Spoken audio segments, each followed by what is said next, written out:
काही लोक मला म्हणतात, काय तुम्ही सारखं शिवाजी महाराज करत असता. म्हणजे किती वेगवेगळ्या विचारांची माणसं आपल्या आजूबाजूला आहेत.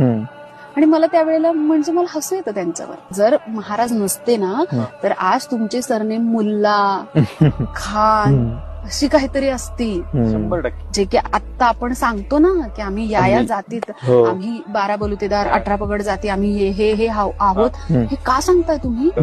मला काय वाटतं ना की माझ्या आजूबाजूचा तोच माणूस खरा आत्मा आहे जो कुठल्याही किल्ल्यावर गेल्यानंतर महाराजांना फील करतो. म्हणजे रायगडावर गेल्यानंतर आपल्याला जेव्हा रायगडाची माहिती सांगतात त्यावेळेला इमॅजिन कर ना की महाराज इथून चालत होते, महाराजांनी इथून सगळं केलं, इथे महाराज बसायचे.